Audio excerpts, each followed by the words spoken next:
We've heard from Ursula von der Leyen. She's calling for a balanced deal between the EU and the United States. What does a balanced deal look like? So a balanced deal, from a process point of view, is one that we achieve through negotiation, through using the weeks that now lie ahead to engage centrally with President Trump's administration through the Commission of the European Union. Balanced is one that would involve as much of our economies as possible, and to reach an outcome that takes us away from global trade tension, which for all of us would mean fewer jobs, lower growth and higher prices. But the spirit of us doing all this is one that reacts back, but reacts back in a proportionate and a strategic way, and that's what we're doing. And do you think that potentially a little bit too much was given to suspend for 90 days the European retaliation against those steel and aluminum tariffs, which are still in force? So are the auto tariffs. Do you think that's giving a little too much away too early? How is you thinking about that? So I believe the European Union has handled this absolutely appropriately and correctly. At each stage, what we have done is paused to calmly assess what the United States have done, what the reaction is elsewhere in the world, and responded back in a phased way. That is the right approach. The right approach has been used so far, and I'm very confident that the combination of the Commission coordinating our efforts and national contact would allow us to maintain that approach. And on the question of sort of retaliation and what is on the table in terms of discussions about firing back at the United States, if it comes to that, we've heard from the European Commission President Ursula von der Leyen talking about taxing digital services. You are Eurogroup President. You're also Finance Minister of Ireland. How do you feel about that proposal? Is that something you could get behind should it come to that? So President von der Leyen has said that all options need to be on the table. And she is right. And from an Irish point of view, and speaking as Finance Minister for Ireland, what we have argued for is a phased and strategic approach, and said that some measures should be used later in a process if the early part of the process does not yield a successful outcome that we all want. You have seen so far a unified approach from the EU back to what the US has done, and I'm very confident we will maintain that in a step-by-step coordinated way. And in terms of what the EU is willing to give to the United States, we've heard a lot about these sort of non-tariff barriers. This is a very sort of abstract idea, potentially targeting value-added tax, tech regulation, food safety standards. What should be on the table in terms of discussions with the United States? What is the EU willing to offer on that? So given that this is a negotiation, it's not a negotiation that I believe it's appropriate for the EU to conduct in a very, very public way. Yeah. You know, we are very lucky in having in Commissioner Šefčovič, a very experienced negotiator on our behalf, and what he will do is look at what is the opportunity to make progress, and at the right point lay out an agenda for avoiding a trade dispute that could be so damaging. There is a real appetite amongst all finance ministers to find a way of avoiding this turning into something that could be even more damaging for growth and for the progress that we have made, and we will be discussing what that could look like in the coming weeks. But I guess from your perspective, when you're dealing with a counterpart that has a basically X in an equation that can mean whatever they want it to mean, i.e. a non-tariff barrier could be anything they don't like, does that not sort of worry you in terms of if you do satisfy it one day, the next week it's going to be something else? Of course it is a cause for concern, but I believe that is why it is imperative that the European Union communicates to the US, but also to trading partners all over the world, the fact that we want to be reliable and predictable trading partners, and that there's certainty within the European Union on all of those issues that can affect the long-term growth of employers and investors.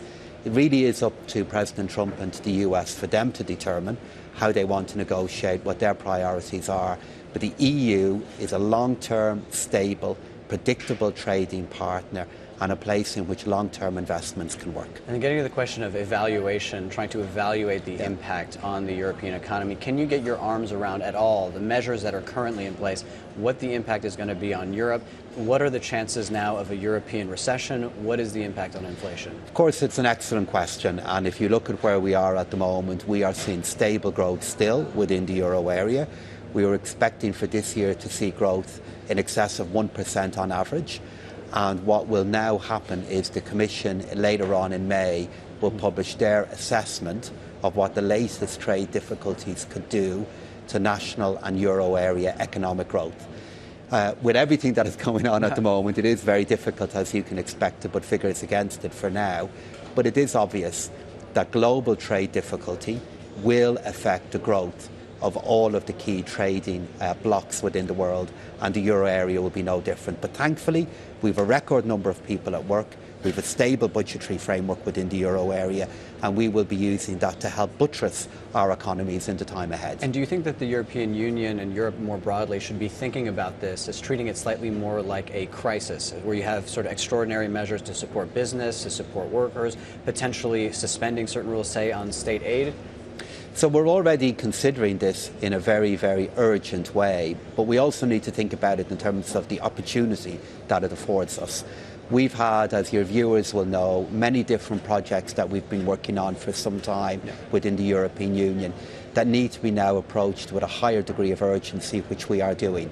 The competitiveness of the European Union, the digital future of the euro, investment and savings union, all of these projects which we said are so important for so long, we now need to have a higher level of energy and urgency on, which is what we are doing, and this meeting here in Warsaw is part of that process. I'd like to also get your reaction to what we've seen in the markets. I think that, it's one thing to have equities sell off. We've seen a 3.5% almost percentage move in the euro over the last 2 days. When we start thinking about the sort of haven status of a lot of these U.S. assets, U.S. treasuries, the dollar, we're starting to see that being put into question. Do you think that Europe is a more appropriate place now for money to start flowing for that haven status? Do you think that Europe could play a larger part as a reserve currency of the world? So it's very much a matter for America to comment on what is happening there. But from a European Union and euro area point of view, I just want to reaffirm the argument that I've made for so long. The economic foundations of the euro are very, very strong, and on the key issues that matter, I believe, to investors in our financial markets, we can offer certain and predictable answers.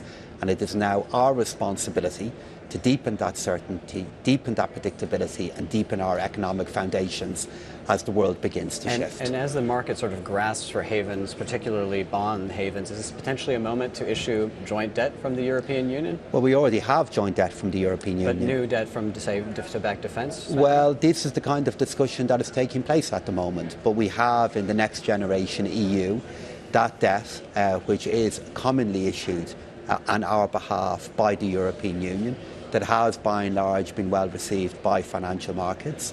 And what we now are doing at the moment is looking at the further steps that we need to take to ensure that the structures, the foundations of the EU can be competitive and can prosper in a world that we are seeing changing. But that is already there. Yeah. And just a couple more questions for you. And the issue of Ireland, obviously Ireland very exposed to the United States tech, also very exposed to the pharmaceutical sector. We've been promised measures from the United States on the pharmaceutical sector. What are you expecting and how do you respond? So again, that's a matter for the US to lay out. But what we have done is firstly our Deputy Prime Minister and Minister for Trade and Foreign Affairs, Minister Simon Harris, was in the US this week, and he was reaffirming the messages of the European Union about the importance of life science, the importance of medicine and medical devices, and we will continue to make that case in the weeks ahead.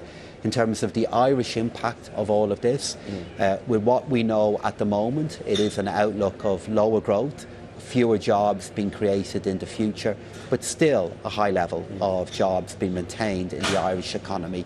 And for now, our focus is on negotiation, avoiding the worst, and using the remaining 90 or less days that we have in front of us to try to find that outcome. And as we speak here, we have Pedro Sanchez speaking alongside, I believe, still Xi Jinping in Beijing. How does this situation with the United States, do you think it changes what the European posture should be towards China? How much of a conversation is that among finance ministers? So what the European Union has to do is has to assess the trading relationships that we have now with all over the world.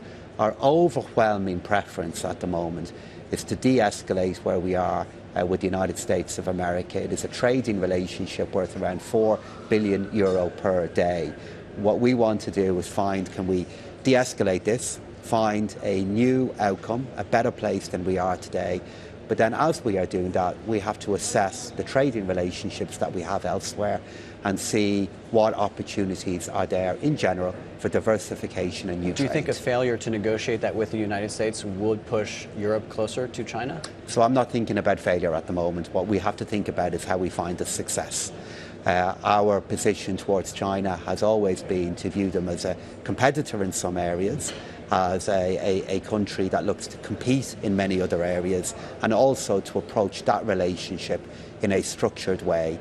You know, President of the Commission, President von der Leyen, spoke to the Prime Minister of China during the week, affirmed the fact that we'd had 50 years of diplomatic relations between China and the European Union, and also reminded each other of the responsibilities that we have to global trade and the need to look at the risks of trade diversion into the European Union. But that is another issue that we will be approaching, as I said, in a calm and structured way.